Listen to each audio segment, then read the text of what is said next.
This meeting of the Senate Foreign Relations Subcommittee on East Asia, the Pacific, and International Cybersecurity Policy will come to order. I'd like to begin by thanking Ranking Member Romney, Senator Romney, for your partnership in convening this hearing to discuss threats to cyberspace and internet freedom in an era of rising authoritarianism and global competition. We're grateful to be joined by an experienced panel, including Laura Cunningham, the president of the Open Technology Fund, David Kaye, a clinical professor of law at UC Irvine, and Jamil Jaffer, the executive director of the National Security Initiative, all of whom I will introduce a little more fully in a moment. At the beginning of this century, there was optimism about the democratizing power of the internet. Technologies that we now take for granted, such as the internet itself, social media, and smartphones, were revolutionary, helping connect humankind in unprecedented ways and creating opportunities for people to challenge authoritarian and repressive governments. We saw these technologies used by the 2009 Green Movement in Iran and then the Arab Spring, as well as other digitally organized demonstrations around the world. And these technologies continue to hold that promise. But the use of these technologies to enable protest movements and dissent prompted a backlash from authoritarian governments who recognized that digital connectivity in the hands of their peoples could pose a threat to their grip on power. As a result, these regimes and repressive governments quickly sought to develop methods to restrict the free flow of information, to limit political discourse online, and to suppress freedom of expression, including in many cases seeking to silence their expat and diaspora communities abroad. To do so, these governments turned to a host of technologies to track and disrupt dissent.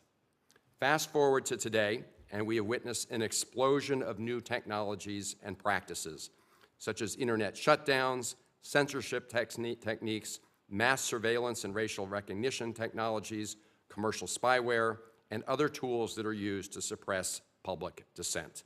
And sadly, in many ways, repressive regimes are succeeding in this space. According to Freedom House's 2023 Freedom on the Net report, global internet freedom has declined for the 13th consecutive year in a row. The commercial spyware marketplace, where shady private companies sell hack-for-hire technologies used against human rights defenders, is booming. Some estimates suggest it is a $12 billion industry. The proliferation of AI-enhanced mass surveillance technologies, spread by nations like the PRC and others, is accelerating as regimes seek to engage in the mass surveillance of their citizens. This alarming trend presents significant challenges, not only to individual privacy, but also to global security, to democratic governance, and freedom of expression. The tools designed to empower citizens are being weaponized against them, and we must take decisive action to counter this trend. Furthermore, countries like the People's Republic of China are capitalizing on this trend by exporting mass surveillance technologies globally, offering tools that enable oppressive regimes to monitor and control their populations. Meanwhile, according to a recent report from the Atlantic Council's Digital Forensic Research Lab, companies in India, Israel, Italy, and other countries have been marketing their spyware to oppressive governments. This proliferation of surveillance capabilities and spyware not only exacerbates human rights abuses, but also sets a dangerous precedent for how technology can be used to undermine democratic movements worldwide. These threats are already being keenly felt by civil society organizations who seek greater transparency and accountability from those in power, and if left unchecked, they will continue to have a chilling effect on dissent and undermine privacy and democracy movements worldwide. While predominantly used by authoritarian governments, the last decade has seen aspects of digital authoritarianism creep into democratic states, accelerating global trends of democratic backsliding. Democracies are not immune to the allure of these technologies, and while there are legitimate law enforcement uses for many of them, we should ensure that our democratic partners and allies respect human rights, and remain true to the values that bind us together. As authoritarian and repressive governments deploy technologies to suppress dissent, we need to find ways to counter their efforts so technologies can be used in a way that sustain and support democratic values and norms rather than undermine them. This includes initiatives to strengthen internet freedom and combat internet censorship, better protect activists, journalists, and human rights defenders from cyber threats, harassment, and abuse, sanctioning companies that sell spyware to authoritarian regimes that use it to prey on their citizens, and shaping emergency technologies like AI-powered mass surveillance technologies so they deliver services that are in line with our values. I want to applaud the Biden administration for taking a series of actions in this space designed to stem the tide of digital authoritarianism. On internet freedom, the administration has worked closely with the Open Technology Fund to provide tens of millions of dollars to enable tens of millions of people living in autocracies to use virtual private networks and other technologies to circumvent government censorship.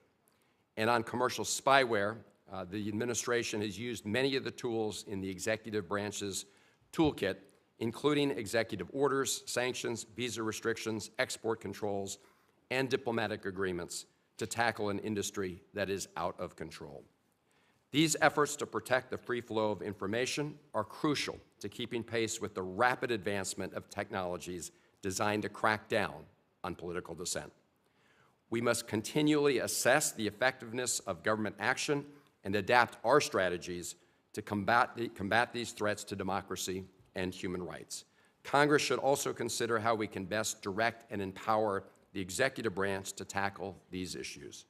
Every year, the State Foreign Operations Appropriations Bill funds internet freedom programs at the State Department, as well as the Open Technology Fund, but we must think creatively about what other legislative tools we can deploy to counter these growing threats. As we navigate the challenges of digital authoritarianism, we must remain vigilant, for the technologies designed to connect us can easily become instruments of oppression. If we do not act now, we risk descending into an Orwellian nightmare where surveillance and control overshadow our fundamental freedoms. I'm glad that we have an excellent panel here today to help us think through these issues and what Congress could potentially do about it. Before I turn it over to the panel, let me turn it over to Ranking Member Romney. I do want to take this opportunity to again thank him for his partnership on this subcommittee. It's been good to team up with him on a number of pieces of legislation, some which have passed already, some which have not yet. But thank you, Senator Romney, for your leadership and your service. And with that, let me turn it over to you. Thank you, Senator Van Hollen, and witnesses for being here today. I likewise am disturbed by the threat posed by technology, and particularly in the area of cyber intrusion, warfare, oversight, spying, and so forth. I guess it's no surprise that that systems that are in conflict, free nations versus authoritarian nations, would find that the competition goes beyond air, land, and sea, and is now also in cyber. You have to count me, however, as skeptical that there's something we can do to prevent the bad guys from doing bad things. It strikes me that they will use every tool available, and now there's a whole host of new tools associated with cyber and AI and quantum and so forth that they see as vehicles to do what they want to do. I don't know if there's any way we can prevent them from doing that other than by developing tools ourselves that are superior to theirs and staying ahead. Telling them, no, you can't spy on your people is simply going to be laughed at, because they will spy on their people. Telling them, no, they can't spy on us. No, they will laugh at that. They'll even use balloons to spy on us. But that's, of course, an outmoded technology. But the modern technologies they will use and abuse to the extent humanly possible. And I don't think there's anything we can do that will keep the authoritarians from doing awful things. Look at Russia. They just invaded a sovereign nation and are killing and maiming hundreds of thousands of people. Sanctions by American businesses or by the American government, or our calling for freedom of the airwaves and prevention of censorship strikes me as making us feel good that we're saying things, but they're going to keep doing things that are detrimental to the freedom and human rights that exist in our nation and in other free nations. So I'm very interested in hearing what you all have to say about what actions we can take to do a better job securing our freedoms and preventing the authoritarians from taking advantage of the technologies that are suddenly available to them. I would note that particularly with the advent of AI and the leaps and bounds that it's taking over, predicted to take over the next 4 to 5 years, creating superintelligence, as we heard Sam Altman say just yesterday, within the next 1,000 days. With the advent of that technology and potentially quantum computing, what do free nations do to secure the rights that we hold so dear? And again, it strikes me that the way that we secure those rights is by being superior and having technology which is able to combat theirs with its superiority. And doing what America has always done, which is out-innovate and out-invest our adversaries, and by holding aloft the flame of freedom. With that, Mr. Chairman, we'll turn to the panel and hear what their thoughts might be.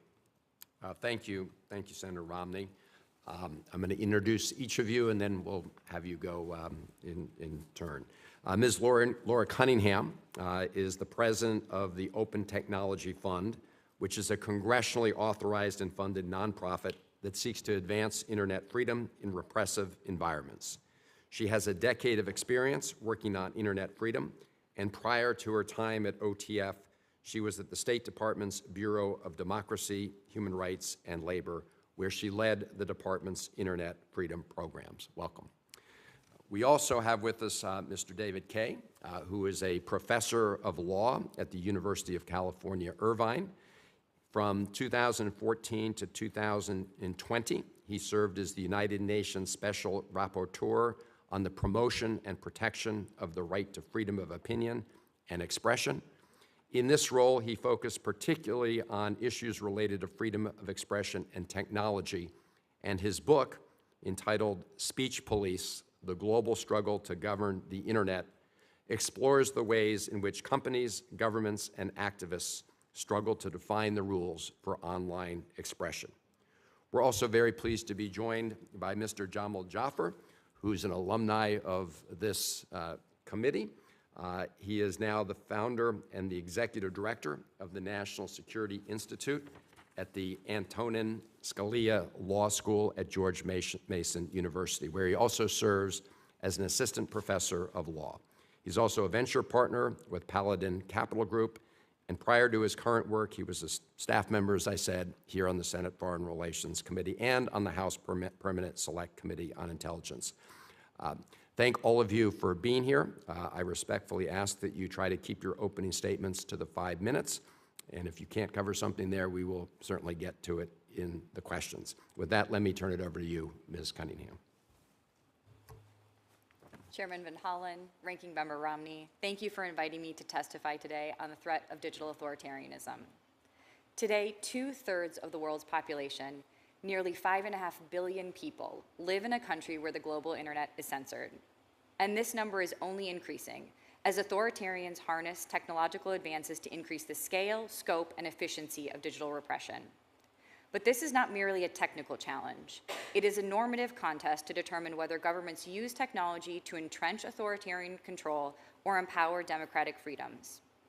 The Open Technology Fund was established over a decade ago with bipartisan support from Congress to combat digital authoritarianism. To do this, we support open source tools that provide secure and uncensored access to the internet. Today, over 2 billion people globally use OTF-funded technology. OTF's primary focus is on the human rights abuses that result from the application of repressive technologies. However, the threat I want to focus on today is the digital authoritarian model that information control technologies have enabled, and not merely the technologies themselves. Worldwide, more governments are substituting repressive technical shortcuts for the hard work of good governance to control their populations in ways that were previously unimaginable. This is the greatest danger to democracy of our time, with profound implications for our democratic principles, national security, and global economic competitiveness. Online censorship has become the cornerstone of digital authoritarianism, facilitating easy and effective information control to eliminate government accountability and obfuscate the truth. We all know this is the case in China and Iran, but it is being normalized in dozens of countries around the world. And autocrats are forging ahead with even more blunt censorship techniques, including total internet shutdowns. In fact, last year, 39 governments shut down the internet over 280 times. To further enhance their control, authoritarians are also leveraging AI to increase censorship scale, speed, and efficiency. Leading digital authoritarians have also normalized the use of sophisticated surveillance tools to intimidate, imprison, and stifle domestic political opposition. In fact, research supported by OTF found that over the last decade, more than 110 countries received information control technologies from China or Russia. In addition, Huawei has built over 70% of Africa's 4G networks. And with such powerful tools, few authoritarians are willing to stop at their own borders. Commercial spyware products, which have been acquired by nearly 40% of all nations, have now made it possible to surveil citizens anywhere in the world. This could convince some that technology is inherently oppressive, but nothing could be further from the truth. The internet offers extraordinary potential for global connection, inclusive democratic participation, and economic growth at a speed and scale unprecedented in human history. The reality is that a free and open internet meaningfully improves the lives of billions of citizens around the world. It is clear that the true appeal of the digital authoritarian model is not its supposed benefits to citizens, but its simplicity. It's cheap and easy to be a digital authoritarian. To counter the spread of this model effectively, we must raise the costs while also offering a positive democratic vision in exchange. Autocrats have purchased their hold on power by spending billions of dollars to control what people can say, share, and access online. While the United States and our allies cannot match these investments dollar for dollar, we must proportionally increase our efforts to make digital authoritarianism more difficult, more expensive, and less effective. First, we need to increase our investments in internet freedom technologies to reduce the efficacy of repressive tools. People living under authoritarian regimes are our greatest ally in this cause, and we must ensure they have the tools to combat digital controls for themselves. This is why OTF supports technologies that counter even the most advanced forms of censorship and surveillance. Second, we need to empower civil society coordination to bring it in line with the speed of authoritarian information sharing. In many countries, civil society organizations are working in isolation to identify and mitigate digital threats. There is an urgent need for better coordination. Beyond the tangible benefits to those under attack, this coordination significantly increased the costs of authoritarian control. And the private sector must engage as well. They are often excluded from important markets unless they make unreasonable accommodations that conflict with their stated values. It's in all our best interest to keep global markets open and fair without sacrificing our principles. Members of the subcommittee, we must counter this challenge where it originates, in China, Iran, and Russia. We must also advocate for a better model where it is spreading. The United States and its allies must advance a positive vision for a global internet that reinforces our democratic principles. We can show that it's possible to protect national security without undermining human rights and our democratic values. The challenges posed by digital authoritarianism are daunting, and the path to a competing model is hard, but it is unquestionably worthwhile. If shown it is possible, most countries will opt for forms of digital governance that protect human rights. But we need to lead the way. If we don't, China and Russia certainly will. Thank you, and I look forward to your questions. Chairman Van Hollen, Ranking Member Romney, distinguished members of the subcommittee, thank you for the invitation to speak before you today. My written testimony explores how authoritarianism and global competition over cyberspace are putting extraordinary strains on human rights, democracy, and U.S. national security, focusing on commercial mercenary spyware. Here I will limit myself to the following summary points. First, the commercial spyware threat is real and deeply intrusive. With sophisticated exploits of device vulnerabilities, governments can buy a service that gives them access to text messages and calls, photos and files, contacts and locations, everything on your device and in real time. Proponents pitch spyware as necessary to control terrorism and crime, yet report after report has demonstrated that spyware is used to target the pillars of democratic society: journalists, opposition figures, human rights activists, even government officials and embassy personnel. Israel's NSO group may be most known for its widely reported Pegasus spyware, but a shadowy industry is manufacturing, marketing, selling, and servicing mercenary spyware. Members of Congress and US government personnel have been in spyware's crosshairs. We are careening towards a highly destabilized world where no one is safe from cheap, sophisticated spyware. So what is to be done about it?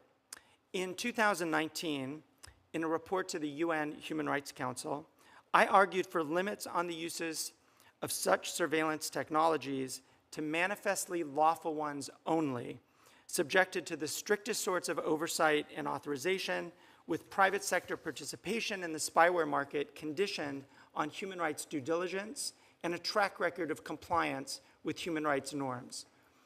At the time, I urged a moratorium on the industry pending the imposition of enforceable regulations and tighter export controls. Since then, Congress has enacted laws with a clear understanding that foreign commercial spyware poses national security and human rights threats. US agencies have sanctioned spyware companies for, quote, activities that are contrary to the national security or foreign policy interests of the United States, end quote. President Biden promulgated Executive Order 14093, constraining spyware's use and condemning its interference with fundamental rights and US national security. And the United States has led a growing coalition of 21 governments to pursue domestic and international controls on spyware. These and other efforts may in fact be having an impact, with emerging evidence that the cost of undermining human rights and US national security is indeed high. Still, the threat persists, the demand remains. AI will indeed infuse the industry with an ever-deepening power to interfere with democratic life. This subcommittee should thus encourage the development of global norms to counter it. Congress could, for example, codify the rules of Executive Order 14093. And it could go further. It could explore ways to limit the foreign sovereign immunity barrier in state hacking cases and enable remedies to spyware victims in US courts. It could explore conditioning US cooperation with other governments, pending implementation of their commitments to prevent the export of spyware to end users likely to use it for malicious activity. It could even condition assistance to governments on their commitment to demonstrate that rule of law and human rights standards apply to their use of commercial spyware. Congress could also have a near-term impact in a related area. The UN General Assembly will consider adoption of a new cybercrime convention this fall. The convention, an initiative pressed originally by Russia, sends a contrary message on targeted surveillance at the very moment that the United States is pushing for constraint. The Freedom Online Coalition Advisory Network has said it would enable and legitimize serious human rights violations due to multiple flaws and lack of safeguards and fundamental rights protections. Senate expressions of concern could focus attention on the harm the convention would do and urge abstention or a no vote. In short, democracies need not be sitting ducks. They have the tools to counter the rise of global authoritarianism in cyberspace.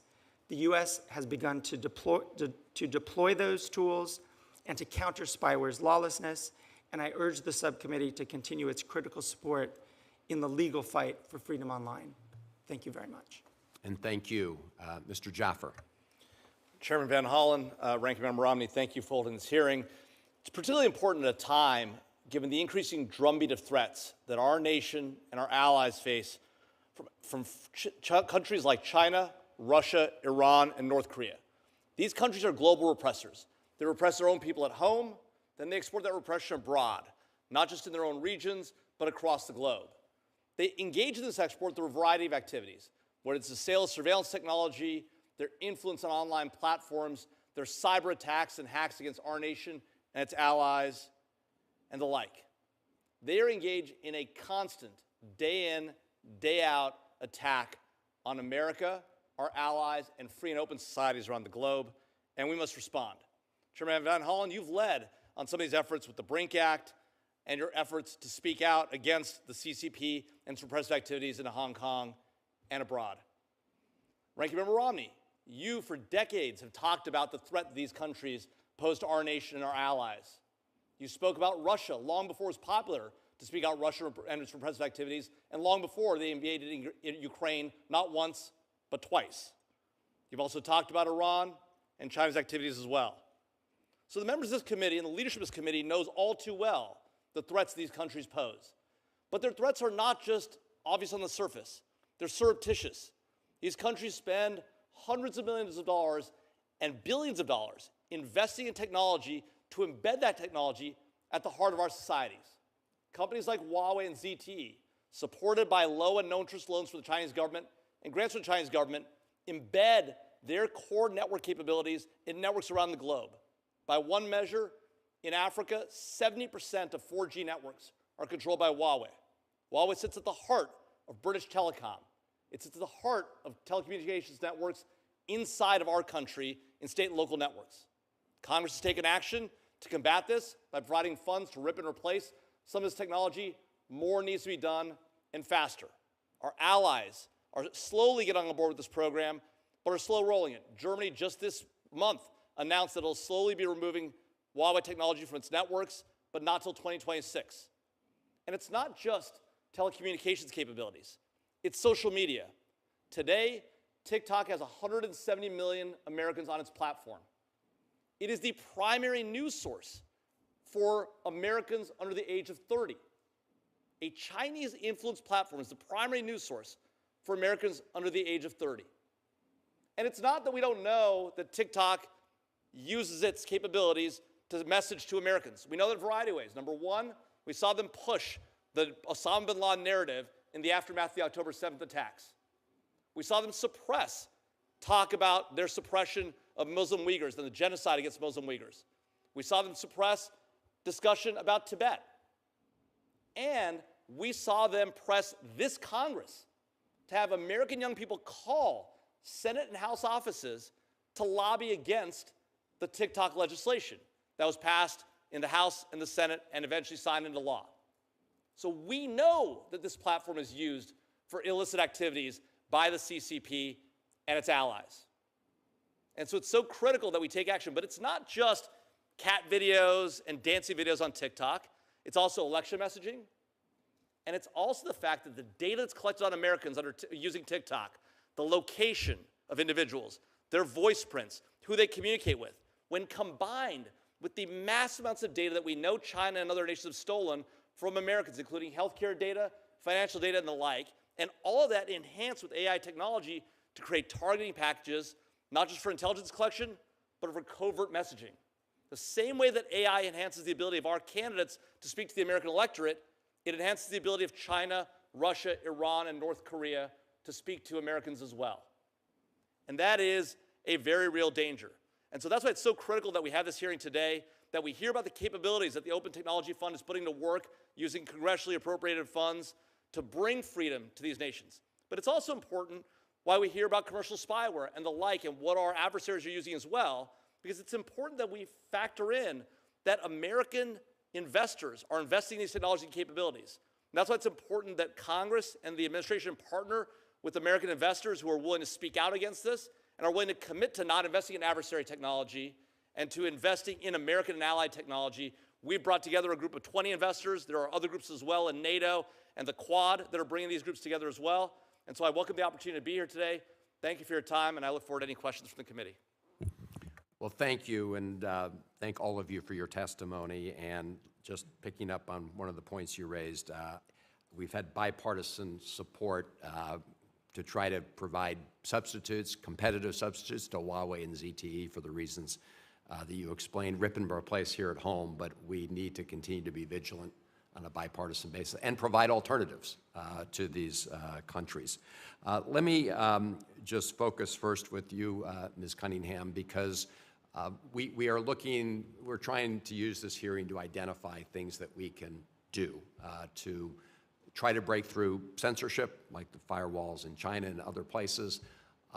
And as Senator Romney said, in many cases, as you know, this is a race against technology, but there are also ways we can raise costs on both countries and companies that are engaged in this kind of activity or aiding and abetting this kind of activity. You know, back in the day, during the Cold War, we had Radio Free Europe, Radio Liberty, to try to, overcome censorship in the Soviet Union. There were always efforts to jam those radio signals. We're onto new technologies right now. So just focusing now on technology, if you could talk a little bit about how you all at the OTF are helping dissidents and others in countries that have extreme censorship to try to use technologies so they can get good information about what's happening in their countries and elsewhere around the world. Thank you. So the Open Technology Fund invests in two categories of technology: anti-censorship tools like VPNs that the chairman has already spoken about, as well as privacy and security enhancing technologies to make sure that civil society and journalists around the world are able to stay safe and report safely doing their work. The challenge here is that we are just woefully outspent when it comes to innovating and supporting these technologies. In just the last 2 years, demand for OTF-supported VPNs has increased by over 500%, and we don't have the resources to support the VPN users around the world who are eager for these tools, who want to access free and independent information. The challenge, frankly, on that front is not a technical one. We have VPNs that work well, that are secure and effective, but we just don't have the resources to be able to meet the demand for users around the world who are facing online censorship for the very first time. It's also critically important, to your point, Mr. Chairman, that these tools are there to help get free and independent news and information to citizens around the world. We actually work very closely with Radio Free Europe, Radio Farda, which works in Iran, and we know that our VPNs deliver 90% of their Farsi audience to Radio Farda. So these tools are not only effective, they're being used to seek out and find the exact type of information that we want dissidents, that we want human rights defenders to find. However, as I said, the challenge right now is resources. When we're competing with China and Iran, who are spending billions of dollars on these technologies, it is hard with only millions to be able to meet the demand, the accelerating demand we see around the world. So it sounds to me like your answer is we do have the technological wherewithal to break through some of these censorship walls, but it's a question of resources. Let me also ask you about the role of sort of private internet service companies and others in these spaces. So, for example, in China, U.S. social media companies they can't operate there consistent with the rules. Of course, China has a wide open access to markets in the United States and elsewhere around the world. But there are, in many of these places, there are internet service providers and other private companies that are aiding and abetting authoritarian regimes. So maybe you could identify some of those examples and what we can do to raise the cost on those private sector companies that are essentially colluding with those foreign governments that are trying to oppress the people and deny them access to important information.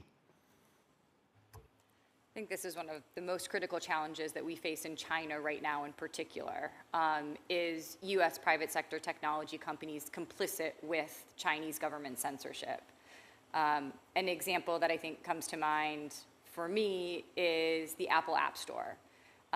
We know that at the request of the Chinese government, Apple has removed independent news and information apps like Radio Free Asia, for example, from the Apple App Store in China, preventing Chinese citizens from accessing that information. But they've gone further than that. They also remove, based on requests from the Chinese government, most internet freedom technologies. So if you are a Chinese citizen in China, you can't access the VPNs that I just described. You can't access the secure information and communication technologies that the US government is supporting because Apple is actively removing them from the App Store. So finding ways to increase both the transparency and cost for those companies to remove US-funded internet freedom technologies, but also independent news and information is critical in ensuring that Chinese citizens can continue to access this information. I appreciate your raising that example, and we're looking at ways to address it. We need to also make sure that if, for example, another company comes in and just replaces Apple, that they don't get the benefit of that market share without being somehow penalized from their entry into other markets. So thank you for raising those issues. Senator Romney. Thank you, Mr. Chairman, and thank you to the individuals who've spoken with us this morning. I would imagine that if I were an authoritarian like Xi Jinping, I'd use these tools exactly the way he's doing them. I would use them to spy on people, to spy on the United States, to spy on my adversaries. I'd use them to censor the news to make sure they only got what supported me in my continuation as the leader of China. So when I hear discussion of, we need to establish norms and let them know they're breaking norms, or an expression of, expression of concern by the United States Senate, if I were Xi Jinping, I'd laugh. It's like, who the heck cares about global norms or expressions of concern for the United States and the Senate? The only thing that will allow us to defeat the spread of authoritarianism and digital authoritarianism is by having the tools and capabilities to push back against it and to exercising our own strength. Am I wrong in that assessment? I mean, it just strikes me. I'll turn to you, Mr. Jaffer. It strikes me that the pathway for us is to lead in technology, to push back against the Huaweis. I mean, to eliminate the Huaweis from our systems and TikTok from our system, get them out, and then work to help replace them in other places, and to have the rest of the world recognize this is a battle between freedom and authoritarianism. And they're going to do all these things because our norms they laugh at, and their norms we find reprehensible. But that's where we are. Am I wrong? And I applaud the work that you're doing to provide additional sources for information. But I look at what the Russians are doing and the Chinese, but particularly the Russians, with all their bots overwhelming our systems. They're so far ahead of us in these things. That's one more that I take on. But Mr. Jaffer, help me on this. It strikes me that most of what we're talking about just doesn't make sense unless it's, hey, stay ahead of them, use our technology to identify them, and kick them out.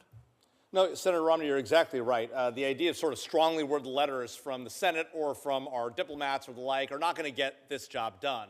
What is going to get this job done is providing people who want freedom in those countries access to news and information the way that the Open Technology Fund is doing, and ensuring that we're investing here at home, that we're building the best and most awesome technology here at home. I mean, look, if you look around the world today, we are the leaders in AI, but that position is not guaranteed. In fact, if we adopt the approach that the Europeans have taken, which is regulate, regulate, and regulate, right, we're likely to lose that edge. So we need to avoid overregulation here. We need to incentivize investors here in the United States and innovators here in the United States. You know, there's a reason why the world wants to come here to the United States. It's because we have the most productive system of the allocation of capital around the globe.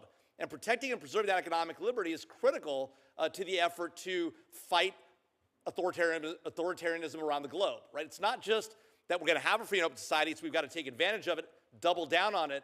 And that's why also ensuring that our investors are not investing in Russia, in China, in Iran, and North Korea. All too many American investors take the benefit of investing in China and getting that advantage. But the truth is, those investments are terrible.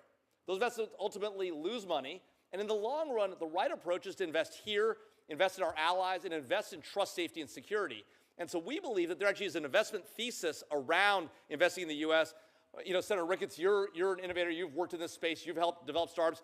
Senator Romney, you've done this at Bain for a decade.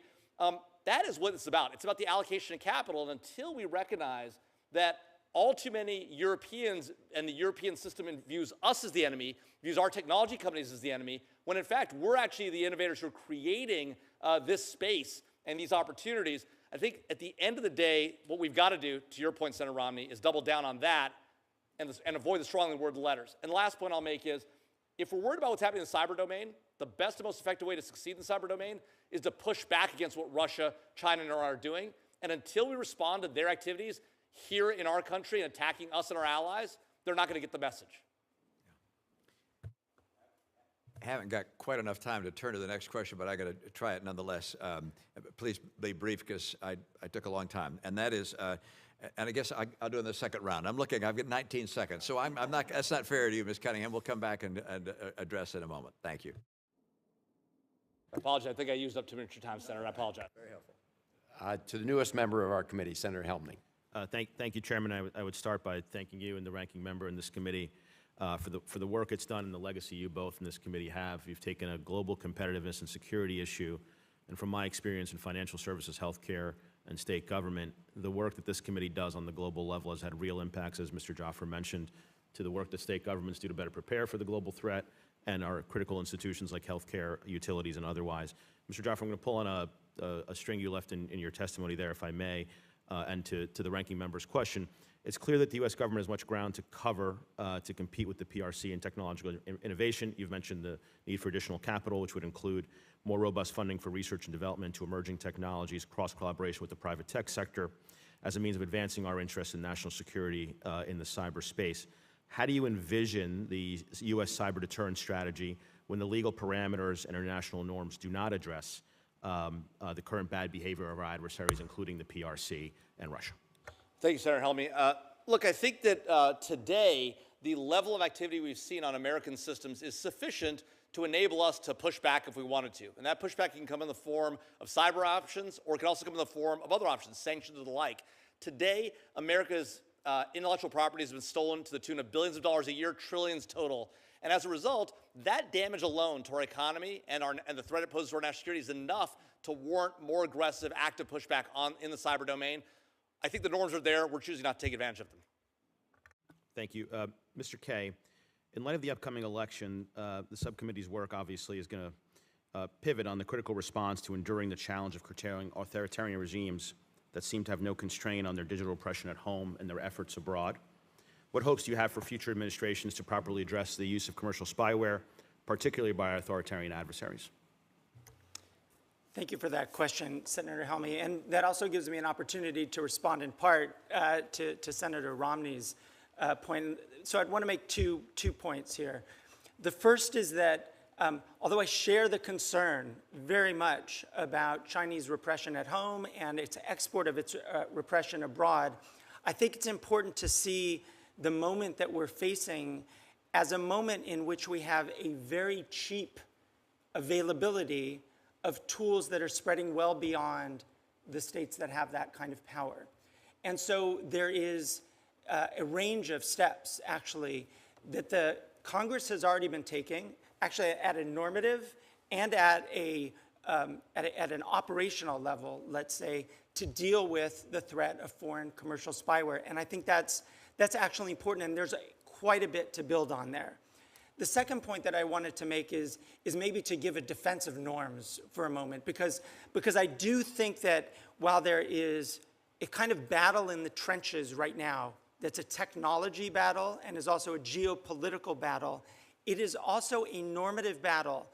And that normative battle is a vision of a free and open internet on the one side, the one that I think we all share, and a vision of one that is all about state control. And it's not just a question of those norms being adopted by UN resolutions and so forth. It's a question of those norms being essentially embedded in our laws, and the Congress and the State Department and others pushing for those norms to be a part of our allies' laws so that their own use of this technology and their own export of the technology is constrained by rules. So I see a connection between norms, which I agree in the abstract don't mean that much, but norms that are actually operationalized, I think there's quite a bit of room, and there's actually quite a bit to build on from both what Congress has done and what the Biden administration has done in recent years. Thank you, Mr. Kaye. That concludes my questions. Thank you, Chairman. Thank you. Senator Ricketts. Thank you, Mr. Chairman. The use of cyber warfare, both in peacetime and armed conflict, has become a reality. Over the last 20 years, Russia has developed its capabilities, trained its hackers, advanced its capacity to undertake a wide range of cyber operations. Since Russia's illegal invasion of Ukraine, Russian hackers have breached Ukrainian telecom systems and executed multiple cyber attacks on the Ukrainian government. Despite these efforts, Ukraine has proven resilient. While the odds seem to favor Russia's dominance in cyberspace, they haven't prevailed against Ukraine, and Ukraine has largely maintained its presence online. Banks have remained operational, lights have remained on. Unlike the cyber attacks of 2015 and 2016 that caused blackouts, electricity and information continue to flow. While Russia possesses the means and capabilities and the intent to cripple Ukraine's cyber space and critical infrastructure, the reality has been different. Their efforts have not been successful. So, Mr. Jaffer, why hasn't Russia succeeded? Why haven't they been able to bring Ukraine to its knees from cyber attacks and turn off the power and so forth? What do you attribute Ukraine's success to? Well, I think a few things, Senator Ricketts. One, I think that we did do a lot of work ahead of time, working with Ukraine to get it stronger, get it more defensible. A lot of the capabilities Ukrainians are deploying today are American technologies, built by American technology companies that have been hardened against these type of Russian attacks. So that's one, I think, answer to why Russia's been less successful than we would hope. I think the second piece of it is, frankly, that the Russians have not embedded as deep as they might have in the Ukrainian networks and delivered the capabilities they could have delivered early on in this conflict. And so Ukraine was able to get their stuff out more rapidly than I think the Russians expected. It's true in the physical world, and it's been true in the cyber world as well. And I think there's a lesson for that for the United States. We rely so much on our technological networks that we can identify ahead of time if the individual, if the private sector and public sector are able to partner effectively, we too can defend ourselves against these type of threats in a more effective way than we are today. So do you think, I'm interested by what you said there about being embedded. Is this something where Russia was not looking at Ukraine as much as maybe they're looking at the United States, or is there a lesson here for us with regard to what else we need to be doing with regard to rethinking our strategies, our cyber strategies? Well, I think that we know how deep the Russians and the Chinese are in our networks. Just over the past year, we've heard a lot about how deeper the Chinese have gotten and the fact that they're deploying actual disruptive and destructive capabilities in American systems through this Volt Typhoon set of attacks. So we know that they're doing it. We know that they're getting in place. Now, whether the Russians deploy those kind of capabilities, which we know they have, as deep in the Ukrainian networks or not is unclear. They clearly didn't use them. We've seen the Russians use destructive attacks in the past. We know they have the ability to wipe out systems. So I think the answer here is twofold. One, when we identify these capabilities on our networks, we've got to get them out. We've got to deter them from putting them in the first place, which we're not doing effectively because we're not really pushing back against Russian, Chinese, Iranian, North Korean attacks. And then finally, I think what the Ukrainians did effectively, which we still need to do more of in this country, is to partner between the public and private sectors to ensure that their systems are more defensible. We want to do that here in the United States. We're just not very good at it. We've tried for a decade. We need to get better at that and fast. So we talked about what we can learn from this. What do you think our adversaries are learning from this based upon Russia, what they've done in Ukraine, and what they've not actually been able to get done in Ukraine? Yeah, I think as we think about China and a potential Taiwan scenario, I think what they're looking at is if you're going to go in, make sure you have the capabilities you need both on the ground and cyber-wise, and don't go in until you can finish that conflict in a week. We thought it would be over in a week when the Russians invaded Ukraine. The Ukrainians were able to push back aggressively and hold the line and have held the line now for the better part of 2 years. So I think what our adversaries are learning is you got to get in, you got to get deep, you have to know your capabilities are there, and then effectuate them. And that's why I think that's why the Chinese are waiting, frankly, on Taiwan. They're not waiting because they're scared of us. We're not there. We can't get there in time to stop them. If we don't position stuff forward, we'll never win that fight, and they know it. So they're not waiting for us. They're waiting because they're not ready to go in fully, and I think that's the lesson they're learning from Ukraine. But specifically on the cyber aspect of it, you think that what they're learning is they have to be deeper into the networks, like Russia should have been deeper into Ukraine's networks before they launched this attack, and you think that that's what the PRC is learning about Taiwan, that maybe they don't feel like they're deep enough into Taiwan's networks before they could be successful in executing some of these cyber attacks? I think that's exactly it, Taiwan and our networks, because they want to be able to push back against us so that if in fact we were to intervene on behalf of Taiwan, they could cripple us as well. They know that's their strategic advantage. That's what they're looking to do. And that's why Volt Typhoon and the change in Chinese behavior that we've seen in the last 6 months is so critical to focus on. Great. So, okay, I'm down to 2 seconds too, so I'm going to turn it back over to the chairman. But thank you very much, Mr. Jamil. Thank you, Senator Ricketts. So in my initial questioning, I was focused on how we try to break through these censorship firewalls in places like China, places like Iran, Russia now. But if we look at the commercial spyware market, it's not necessarily those countries who are the most advanced in developing these technologies. So, Mr. Kaye, I would like to focus on that issue for a moment because groups like the University of Toronto Citizen Lab, Amnesty International, and Access Now have documented the targeting of Russian and Belarusian-speaking civil society and media figures residing in exile in Europe, civil society figures in Jordan, journalists and human rights defenders in Mexico and El Salvador, and pro-democracy activists in Thailand, just to note a few.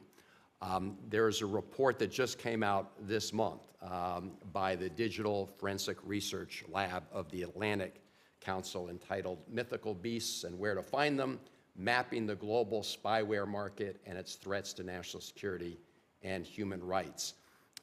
They identify companies in India and Italy and Israel as being some of the main sources of selling this spyware to regimes around the world. It also goes on to say that this is a very thriving market and there are a lot more actors joining this. I think the one that got early attention, of course, was when NSO technology was used by the Saudis to essentially track and monitor Khashoggi's fiance at the time, leading ultimately to his death.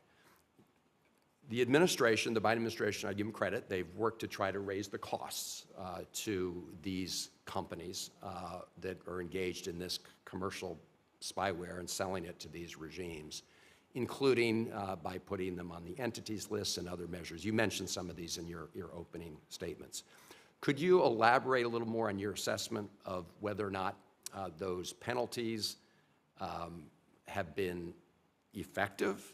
And then elaborate a little bit more on some of your suggestions on whether you think there are more things we should be doing right now to raise the costs on those companies.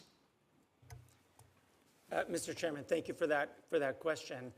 Let me answer in two ways. The first is on the raising the cost. I do think this isn't only the Biden administration, it's actually been on the basis of law that's been enacted by Congress in the last couple of years, where you've had both the normative development against foreign commercial spyware, and you've had the administration through the Commerce Department and the Treasury Department's OFAC imposing pretty strict restrictions, essentially sanctioning spyware companies from around the world. And the early evidence, and I stress that this is early evidence, but the early evidence is that these costs are actually having an impact on these companies. We see that in a number of areas. We see that in reporting. We see that in the change that some of the companies are undergoing. So I think there is a movement, although, again, it is early. I think the next step is the United States cannot do this alone. This is a global problem, as the reporting by the Citizen Lab and Amnesty and Access Now have indicated. It's a global problem and it requires a global solution. Now, the Biden administration has pulled together a number of other states in order to push sort of the similar kinds of approaches that we have done at home. I think they're somewhat lagging behind. I think a bit of congressional pressure and support for those initiatives would be extremely valuable. I also think that it would be valuable for Congress to look at ensuring that those victims, particularly victims in a transnational repression context, those who are in the United States, because we have evidence of people in the United States being targeted by different forms of either mercenary spyware or other kinds of hacking, that those individuals can actually take action themselves, bring suits against states. Now, those are barred often by the Foreign Sovereign Immunities Act, but there may be some room there, I think, for Congress to consider whether there might be a benefit to ensuring that some remedies are available. So I think there's a lot of room to increase those costs. There's a lot of global space to do that. And I think that, honestly, Congress and the Biden administration have been on the right track. There's a good trajectory there. Thank you. Senator Romney. You have each spoken about, or not, I think almost everyone has spoken about a free and open internet. And I'm not sure entirely what that means. We would obviously believe that all of our information sources should be available. The Chinese and Russians and others would think all of their information should be available. There would also be massive disinformation. We're seeing that now. I mean, I wonder whether the day is coming when the American public stops looking at the internet for information because it's so overwhelmed with information coming from bots, made-up stories, made-up pictures. So when we talk about a free and open internet, I don't know precisely how you determine that. Are we gonna, if you will, censor Russian bots? I guess I think yes, but then it's no longer free and open. And how do you define a free and open internet? Because I'm sure Xi Jinping would say that's what we have. We have a free and open internet. All the information that people need to see, all the truth as he wants people to see it, is there. And we disagree. We think what they have is false. But so who determines and how do we assess what is a free and open internet? And do we limit disinformation? And who decides if it's disinformation? This is, I mean, obviously it's something we're struggling with just here at home. Mr. Kaye, you look like you have a comment on that. No, thank you for that question, Senator Romney. It's a very good question, and it's an important question that I think is actually quite complex. At the international level, we have basic rights to freedom of opinion and expression. And it is a robust right, actually. The international right is the right to seek, receive, and impart information and ideas of all kinds, regardless of frontiers. So it's a right that it should enable us to access information. And when we think about subjects like disinformation and how you restrict that, once we start to go down that path, we actually start to give the authoritarians a kind of opening to censor, because their view of what's disinformation is not our view of what's disinformation. So there are a few things that I would sort of point to here that I think are valuable for us to think about. First off, on the normative side, I hate to bring up norms, but the Human Rights Council, the UN General Assembly have very much pushed this idea that international human rights apply online as much as they do offline. And that is part of the normative shift that has happened within the international community. It is being pushed back against by China, by Russia, and by many others. I think we need to continue to push for the idea that individuals should have access to all kinds of information. I think we could also promote ideas that would essentially involve both the private sector and public actors in being involved in determining sort of the security that's required for people to engage online. I think this is a big part of what OTF does. I'm going to interrupt just because I have to go to another hearing, and I want to just follow up a bit on this this avenue of disinformation and open and free internet, what it means. Right now, an entity can publish an absolute lie and slander someone, libel someone, and there's no recourse for that individual because they don't know who did it. They don't know whether it's a bot or a person, and the internet company is free from liability as well, that the social media company.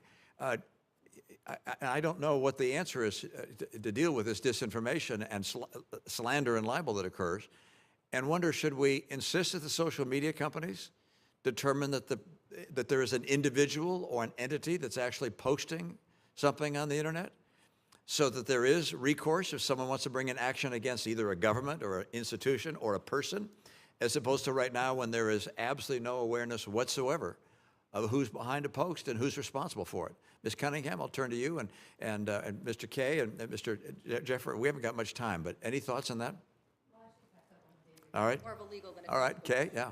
Mr. Kaye? Well, I would say that we ought to look to actually the European regulation, the Digital Services Act, which tries to address this problem in a way that we haven't. And their fundamental approach is transparency on the one hand, but also risk assessment, an actual requirement that the companies conduct the kind of risk assessment to prevent the kind of harms that you're describing, and then requiring that there be some mechanisms of appeal for individuals who face these kinds of harms.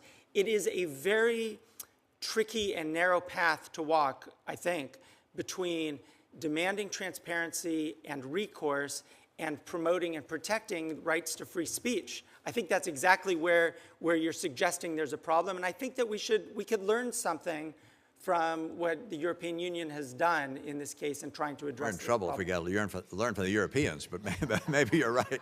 Mr. Jaffer, anything you want to say on that regard? No, I think that's exactly. By the way, I agree. That was humor. I agree. Yeah. Well, actually, I actually worry that when we look at the European regulatory approaches, the solution to America's problems on free speech, right? I actually think that could actually have significant innovation challenges. I think at the end of the day, what we've got to figure out is how do we protect anonymous speech, which there's a long history of in this country, right? While also addressing disinformation and misinformation, while also ensuring that we're providing capabilities to people who live in unfree societies to talk about the things they want to talk about and get the news from us. I have to say, I think the only solution to this challenging problem that you raised, Senator Romney, is recognizing that there's not a moral equivalence between what we do and what the Chinese do. When the Chinese or the Russians or the Iranians conduct surveillance, they do it in a one-party state with one control, no judges, no independent authorities. When we conduct surveillance, we've got to go to judges, we have to have review, Congress reviews it, there's a lot of oversight, and ultimately a judge weighs in.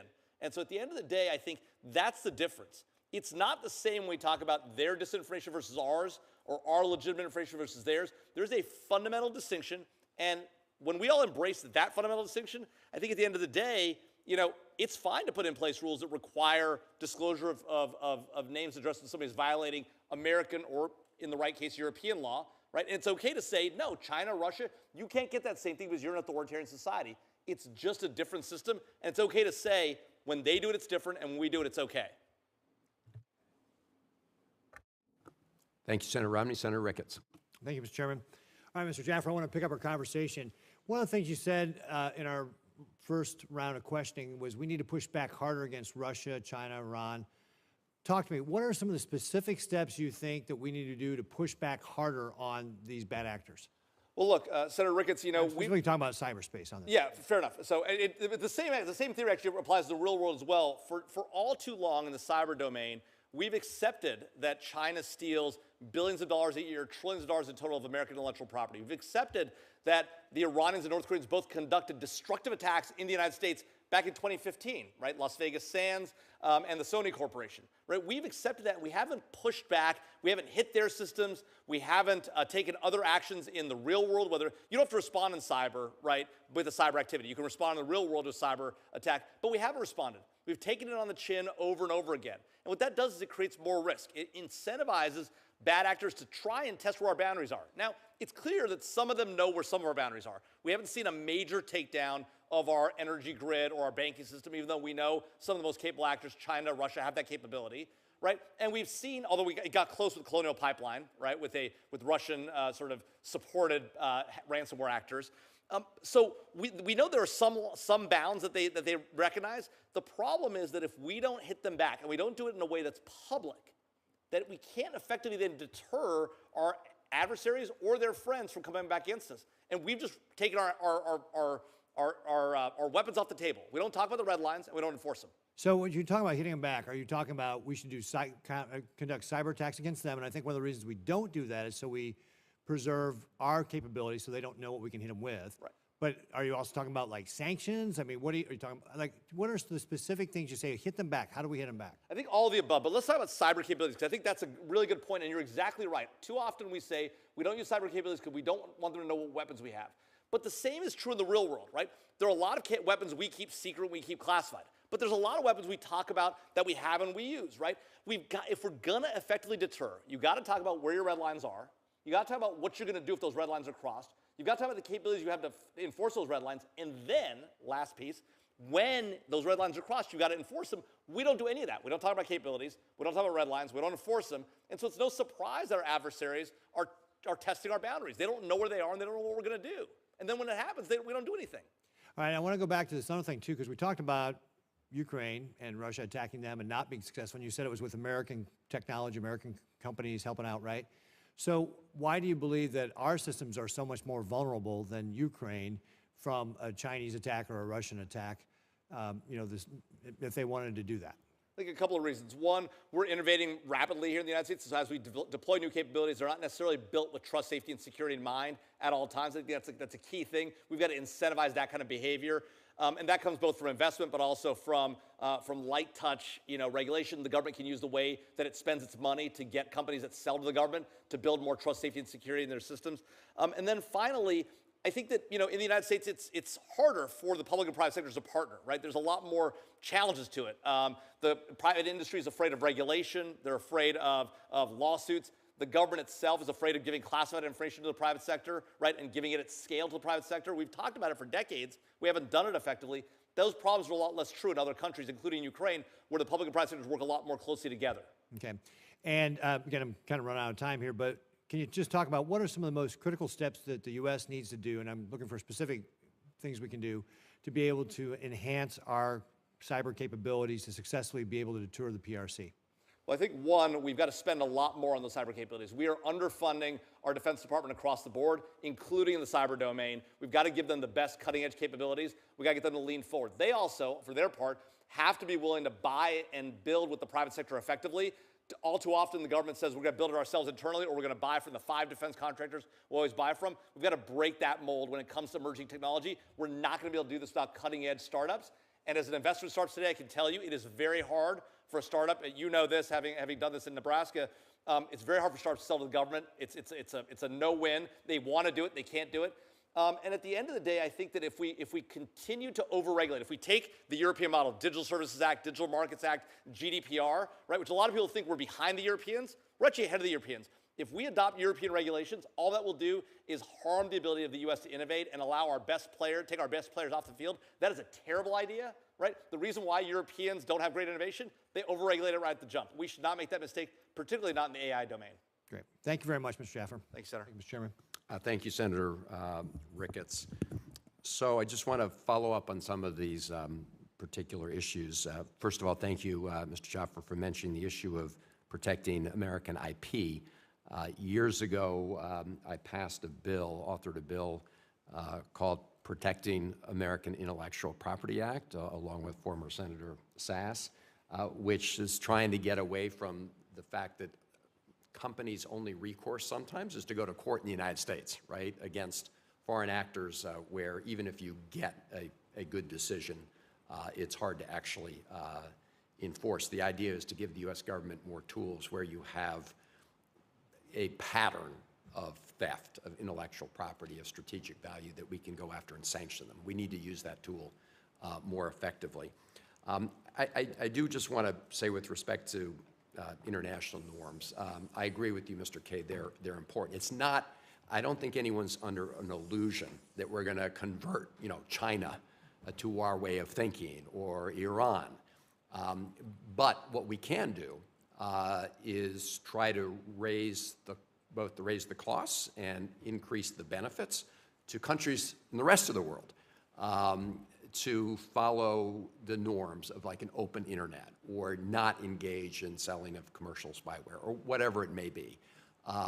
And that has value. If we're talking about sort of digital authoritarianism and our efforts to combat it, we've got to create these rules of the road, try our best to do that, and then work very hard to try to enforce them through both carrots and sticks around the world. So I think that's what we're really focused on here.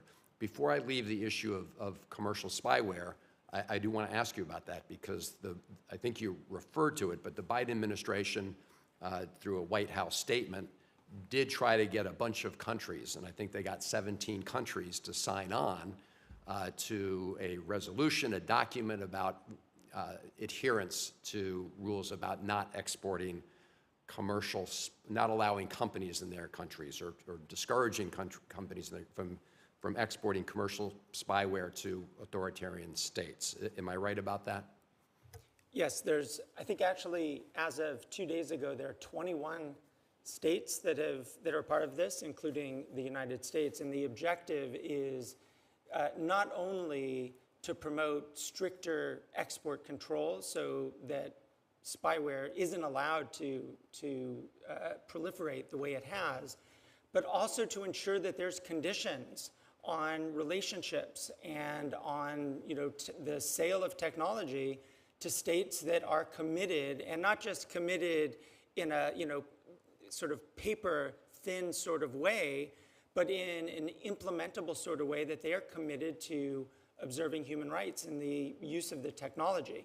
So that effort, I think, is part of what I was suggesting before, is that the United States can do a lot on its own, but most of this really does have to be multilateralized in this particular field. Well, I don't know which additional countries just signed on, but I do know that the 3I countries, as they say, India, Italy, and Israel, that were identified in this Atlantic Council report were not part of the original 17. Are they part of the 21? I don't believe that any of those three are. I'd have to check the list. But you're right, when you look at the list, it's actually a very interesting list. And maybe one I could just identify to give a good example of both the threat and the response to it. So Poland has joined this effort. And of course, there's been a change of government in Poland. The previous government engaged in pretty massive spying on journalists and opposition figures within Poland. And the new government, the newly elected government from last year, has begun to sort of peel back what actually was taking place. And they found that there were literally hundreds of individuals who were targeted with Pegasus spyware. And they have taken the decision that there needs to be accountability for that use. In a sense, they're modeling something that the United States is encouraging. And in a way, they're modeling it to other states. They're not modeling it just to us because as Jamil said, we have the rule of law in the United States, and we need others to demonstrate that they have it too. So I think there's, it is really not just a question of having states sign up to this statement on its own, but it's having them sign up and do the things like Poland is doing to actually demonstrate that they mean business and they mean accountability. And what would you suggest the United States do for countries that choose not to participate in this? We talked about some of the things we can do with respect to companies, right, by putting them on the entities lists, or visa sanctions on individuals who work for companies. But how about at the country-to-country level? Yeah, I mean, on the export side, I think there's quite a bit that the United States can do to encourage compliance. It's difficult. It's difficult in part because, as you noted earlier, the spyware industry is a massive industry that is incredibly remunerative and economically beneficial to the countries where they're headquartered. So we're sort of fighting against that. But I do think there are kinds of conditions that the United States can impose.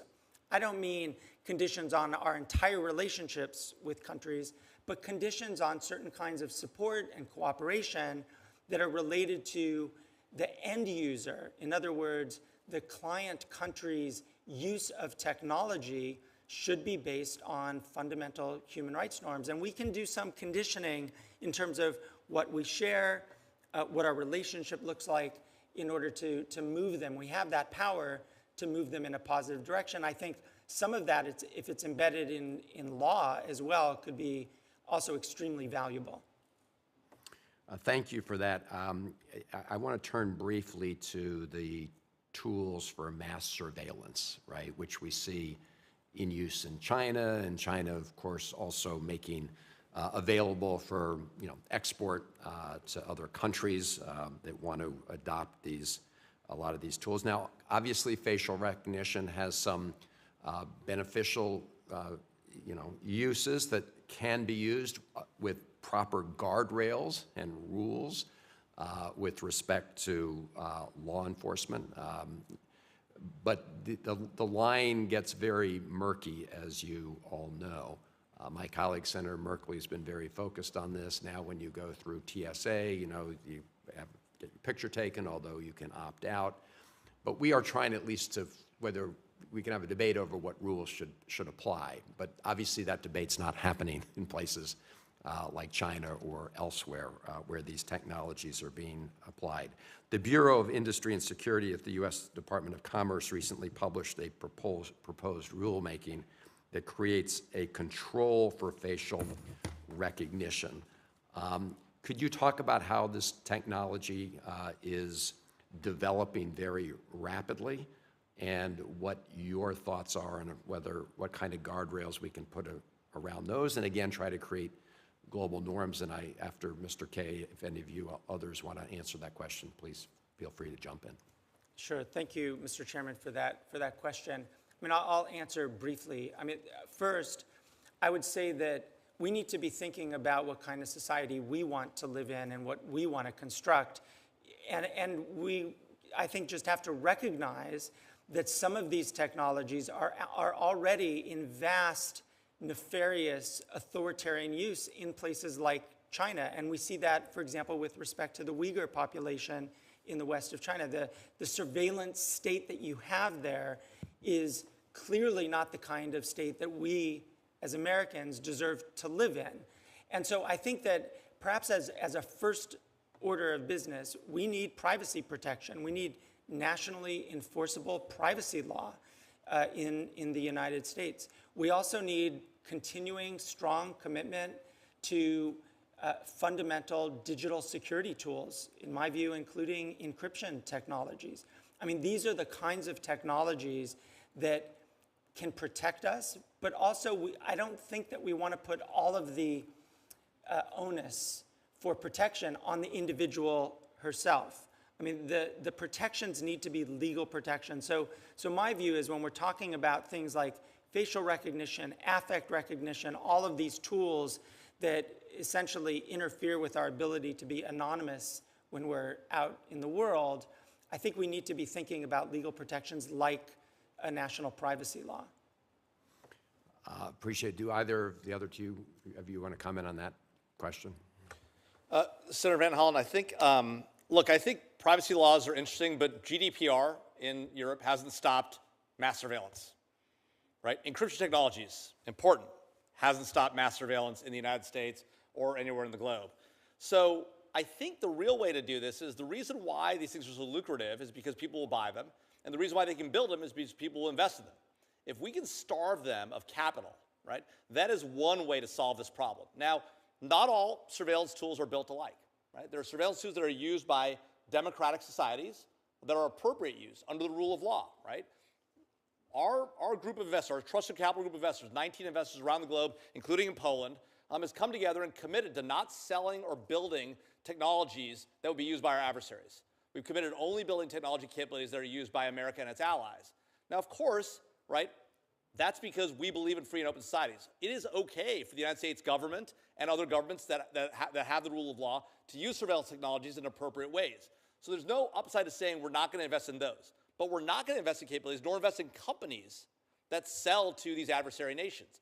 And so if you have investors making those kind of commitments and saying, we're going to bake trust, safety, and security into our tools, we're going to follow the NIST framework, we're going to follow these AI frameworks and the like, and we're not going to invest in adversary technology, that's the way to starve some of these companies who build these technologies of capital. Now, other capital providers will of course step in. China, Russia, Iran, sovereign wealth funds may step in, but then the government can take action against those. So there's an appropriate space for the government to act.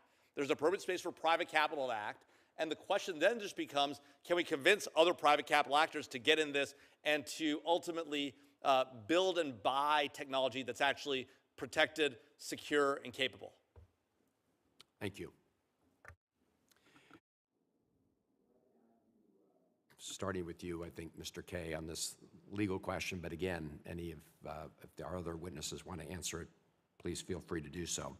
Last month, the UN Ad Hoc Committee on Cybercrime adopted the UN Convention against Cyber Crime, setting up a critical role, a critical vote in the UN General Assembly, I believe, later this year. I think we can all recognize that there would be benefits of having a common understanding across nations for what is considered a cybercrime. But critics of the draft text have raised concerns about this treaty, that it would put at risk privacy and data and the safety of dissidents, journalists, and activists around the world. I believe that it was Russia that first put forward this draft. I believe the United States and others have pushed back against certain provisions and changes have been made, but the question is whether the changes that have been made are adequate to address the concerns about privacy and continuing to expose dissidents around the world to unfair use of the terms of the draft treaty. First of all, as the Biden administration considers its ultimate position on the treaty, could you clarify for the committee what issues the current draft presents as it relates to potentially being used and abused by autocratic countries to legitimize digital repression? Thank you, Mr. Chairman, for that question. So you're absolutely correct. I mean, this was a Russian initiative originally to put forward a global cybercrime convention. Of course, there already is a cybercrime convention, the Budapest Convention on Cybercrime. And at a strategic level, I would say that because the Budapest Convention, which admittedly has some of its own sets of problems, has stronger protections for human rights, also for states that want to resist abusive uses of cross-border legal procedures, that we should be encouraging states to join the Budapest Convention, not to join this new UN Cybercrime Convention. And I think the proof of the problems, to a certain extent, in the Cybercrime Convention is the array of industry, of companies, of civil society that have expressed really grave concerns and actually have expressed grave concerns about this convention as it was being negotiated for the past several years. I would just give one little example, and the example is the convention defines something known as serious crimes according to how severe the penalty would be for that. But if a matter is identified as a serious crime, it provides a state with the ability to request data, including personal data, subscriber data, and others, across borders. And I think that is something that puts in the hands of authoritarians, including governments like Russia, the ability to seek information and to weaponize their law in a transnational sense that is just deeply, deeply problematic. And certainly it's problematic at this particular moment when, as the subject of this hearing indicates, there's a very serious rise of authoritarianism in cyberspace. So my view is that at the very least, the United States should abstain when this comes to a vote. But more generally, strategically, we should be encouraging states to join the Budapest Convention. Thank you. Do either of the other witnesses want to comment on this? Ms. Cunningham. I think to Ranking Member Romney's point about kind of norms versus technology, this goes back to that for me in that I think it's critical that we are investing in both of these areas. Certainly it's the case that we are not going to get China and Iran and Russia to start implementing a democratic internet. But my bigger concern from a technical perspective is that they are actively promoting their norms around the world. The Cybercrime Convention is a great example of that, but we see it from a technical perspective as well. China, Iran, and Russia are engaging in technical standard setting bodies as well to try and fundamentally even redefine what the internet looks like from the inside out, trying to undermine interoperability, trying to undermine security. It becomes even more critical that we're thinking about norms from a legal and policy perspective, but also a technical perspective when we know these other governments are investing time, money, energy in terms of trying to redefine what the internet looks like itself. Thank you. Yeah, Senator Van Hollen, I agree completely with what Mr. Kaye and Ms. Cunningham have said on this topic. I think the idea that the U.S. spent the better part of 3-4 years actually creating a separate process to develop this treaty, have an existing convention that we're part of, and then now has sort of changed its position is odd. And I'm hopeful that that when it comes to the General Assembly here in the next few days or next few weeks, that there will be a different outcome. And I think Ms. Cunningham's point is an excellent one, which is, the role that these unfree countries, China in particular, but Russia, Iran, North Korea as well, are playing in some of these bodies, whether it's the UN Human Rights Council or ITC or the like. There are a lot of organizations that are setting standards and rules in key areas of technology where they're able to get the jump on us and then embed the kind of tools, the kind of rules that would then empower Chinese technology to get in. I think that's very problematic. That's why it's so critical that the U.S. government's already on this issue. They're putting a lot more of our people in these spots. But it's also important to bring American industry in as well. American industry is so critical to these standard-setting bodies that it's got to be a partnership between the government and industry. Simply putting more government people in these seats is part of the answer, but it's not the only answer. Thank you. So it's your view that if the United States had to vote today on this treaty up or down, that you would at least abstain. Is that, I'm understanding your answer correctly? I'd vote against it. Yeah. So we're coming toward the end of the hearing, but I do want to just give each of you a chance to cover any issues that you think that we've overlooked, both in terms of the issue itself, but most importantly, recommendations that you can make to us as a Congress. Obviously, the administration can use the tools available through executive action. Mr. Kaye, you've already identified some additional legal changes that we might consider here, but I just want to give you all that opportunity. I do also, if you could, this issue of standard-setting bodies, international bodies, is really important because it's part of the conversation about the normative battle. I mean, it's not disconnected from that. It's directly connected to that because that's actually where the rules get put into place that govern the international use of these technologies. So maybe as you answer this question, you could also just point out where you think at this particular moment we need to be doing more with respect to those international standard-setting bodies. As you said, Mr. Jaffer, the administration has increased its focus on this, trying to deploy more people there, but this is an ongoing battleground. So this is just an invitation really to make whatever sort of closing remarks you want to make, Ms. Cunningham, and then we'll just go down the line. Great. I will start by saying I think we've debated a lot about technology and norms today, and I think it's critical we do both. I think to try and choose one of the two would ultimately mean that we fail in this endeavor. I think when it comes to staunch authoritarians like China, Iran, and Russia, we need to find ways to raise the cost by investing in novel technologies that can help protect the human rights and also provide anti-censorship and security capabilities to citizens domestically so that they can push back on authoritarianism where it's starting.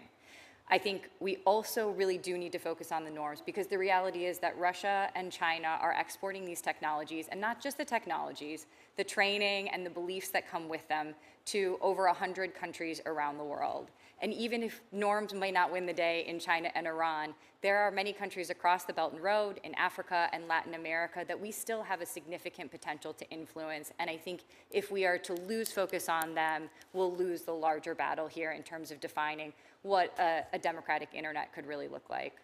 I think to your question about kind of standard-setting bodies, one of my concerns with this issue is that it is often seen very narrowly in kind of a human rights perspective, when frankly it has huge implications, as we've talked about today, for national security, for our democratic principles. And so when we think about where we need to engage on this issue in standard-setting bodies, the first thing that I would encourage us to do is look across the board at all the places where cyberspace is being raised and make sure that we are engaging on this issue, not just from a human rights perspective, which is critical, but from all of our national security and foreign policy interests. One place that we engage particularly that I think could use more focus is the IETF, but there are a number of different places where China and Russia are raising these issues, and we are underrepresented. Mr. Kaye. Thank you, Mr. Chairman. I actually share everything that Laura just said and would only add a couple of additional points. The first is on her point that I think we've been all talking about. We're talking about a situation where human rights and national security actually align.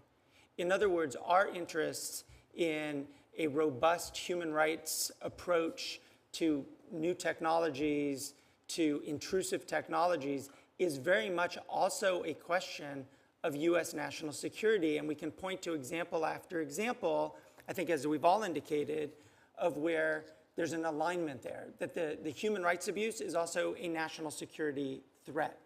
And so I think if we think in those terms, I think there's a way to think about how we engage in different international forums and why we do and what we invest in. So to give just one example of a forum that I think is extremely under-resourced, also occasionally under serious criticism, is the UN Human Rights Council, where the battles there are sometimes normative, but sometimes they also lead to change in law at domestic levels.